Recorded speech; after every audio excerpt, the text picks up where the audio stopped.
your roof. It's the most important protection against nature for your home or your business. That's why I trust the experts at Exterior Home Solutions. He's Grant Ramey. I'm Rob Lewis. It's the Exterior Home Solutions Fast Break on Volquest.com. And Grant, my eyeballs, are they still bleeding? Is it too graphic? We need to go get some paper towels. I mean, worst effort of the season. Effort's the wrong word. I don't want to say people didn't play hard. The worst game of the season, the worst they played. By far. At home, Tennessee rattles other teams in this building. They don't often look rattled, and they don't often look out of sorts. And it felt like, to me, Tennessee was the team that was kind of out of sorts and looked rattled and kind of, I don't know, like they were trying to figure things out. And that's not how you're supposed to play on your home court. And maybe South Carolina's better than people want to give them credit for. They're 18-3. They beat up Kentucky last week. They beat up Tennessee tonight in Knoxville. So maybe they're better. But Tennessee, you get 31 from Dalton. He wasn't terribly efficient until that final 3-minute stretch where he scored 13 points and tried to save his team. But Zakai going 0 for 6. Never saw it coming. Jonas going 2 for 8. Tennessee's 8 for 20 on layups. You miss 8 free throws on your home court. I mean, that's how you get beat. I mean, they didn't look or act like the number 5 team in the country with a lot of veterans in their home, on their home floor. And maybe, Rick was asked about it in his post game. Maybe all those missed layups in the first, to start the game, first 4 minutes in a bad mental spot, and they were shaky after that. But I have a hard time seeing that when you've got guys like Zakai, Santi, Josiah, who have played everywhere, the biggest arenas, the biggest environments. Right. To me, this is just one where you've got to flush it. And I still think, I think Tennessee's a legitimately good team. Right. I still think Tennessee's probably going to win the SEC. But tonight was a stinker. I mean, bad on a lot of levels. Tonight makes it tougher to win the SEC because you're going to Kentucky Saturday night and you're trying not to let this thing snowball, if you remember, like it did last February, and they go 2-5 in a 7-game stretch, and you're trying to play catch-up basically the rest of the way from there. So they got to figure some things out. I don't think it's the end of the world if they go to Kentucky and lose and don't play well. It's February. It's the start of February coming up. 10 games left after Saturday. Yeah, so there's a long way to go, but at the same time, you can't come out on your home floor. And it kind of started with that Jonas pick and roll in the first possession. He just misses a layup somehow. It's pretty open play. And then Dalton didn't make a shot from the field for the first 17 minutes of the second half. And then he scores 13 in the final 3 minutes. And just the missed free throws. I mean, he missed 2 straight free throws with 3:28 left, down 6 or whatever it was. I mean, you can't do that anywhere. You can't do it at home. No, I mean, Tennessee was 12 of 20 at the line. I mean, there's a lot of reasons Tennessee lost, but one that they're going to be kicking themselves for. They were 12 of 20 at the line. South Carolina was 13 of 15. Right. 60% versus 83%. I mean, Tennessee did a lot to lose today, but you make your free throws, you still escape on a night when you had no right to. And you can't get doubled up at the three-point line on your home floor. You can't give up those corner threes that they're giving up. And South Carolina's not a great offensive team, but they made shots when they had to make shots. They made plays when they had to make plays. They didn't get rattled the way Tennessee did, which is just, you just don't see that in this building very often. No, and Coach said, I don't want to dwell on the three thing. I mean, Coach seemed to get a little miffed when he got asked about. Miffed is maybe a strong word, but he was like, they're going to make some threes. I thought they overhelped.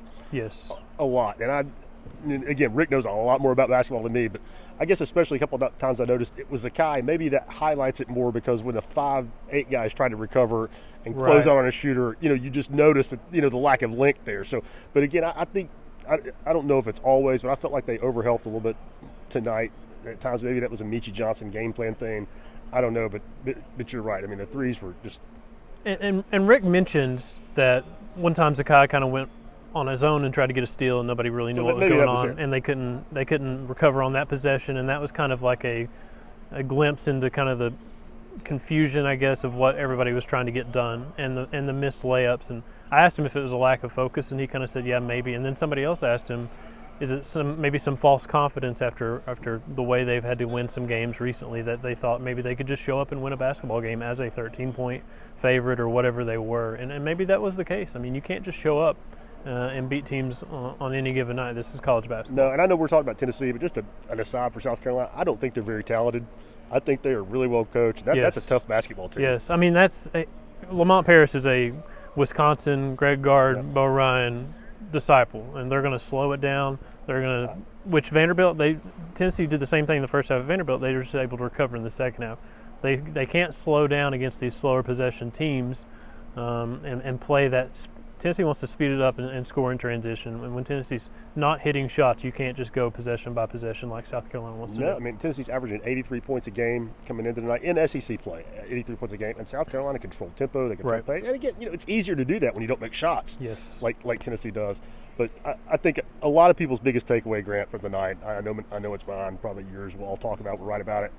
DK can't do it all. And in that last 10, 12 minutes, it looked like his teammates were just like, hey, DK, do it all. It's actually, I think we asked maybe Saturday night or maybe it was Monday. Like, I think we asked in the media sessions, like, do Tennessee players play better when Dalton's hitting shots because it kind of loosens them up and they know they don't maybe have to carry the load because Dalton's going to do it. And it felt like tonight, when Dalton needed 10 shots to score 11 points in the first half and he wasn't hitting the second half, it felt like they kind of went into a shell because Dalton wasn't scoring and wasn't productive. It was like it didn't start with Dalton and they didn't know how to pick it up from there. Santi it was a big three. It tied the game at 33-33 with just under 18 minutes left. And you thought, all right, it's just like Vandy. Right. They're going to get it together. They're going to play better. And then after that three, Tennessee didn't hit another shot until like 9:50. Oh, it was 8 minutes. 8 minutes of game clock went off before Tennessee made a field goal. And man, I mean, you can't say enough about it. I mean, Dalton can't do it all every night against good teams. And Santi had 10, but he didn't score in the last 17-40. No. Josiah took one shot in the second half. Zakai, I don't have any worries about this being the kind of thing that lingers or snowballs with him, not with his attitude and makeup. But that just highlights how you need him. Oh, you got to have him. I mean, Jonas Aidoo's your second leading scorer on the season. Zakai's third. You got to have those guys, and it can't be you can't let teams give Dalton Connect 30 and just shut everybody else down and try to beat Tennessee that way. So they're going to have to develop secondary, third scorers that show up consistently, even when Dalton's not scoring or not as efficient maybe as he has been recently. And if you're head coach, you don't want to be talking about identifying the second, third scorers in February 1st or whatever the date is. First week in February. Right. Anyway, ugly night for Tennessee. They're still top. They came in the 5th-ranked team in the country. They're in the mix for the SEC title and all that.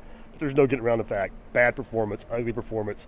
Nobody's happy, and you got a road trip to Kentucky looming. Good luck with that. Go under Rupp.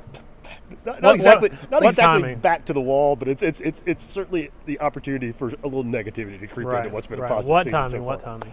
Anyway, he's Grant Ramey. I'm Rob Lewis. This has been the Fast Break on Volquest.com, brought to you by Exterior Home Solutions.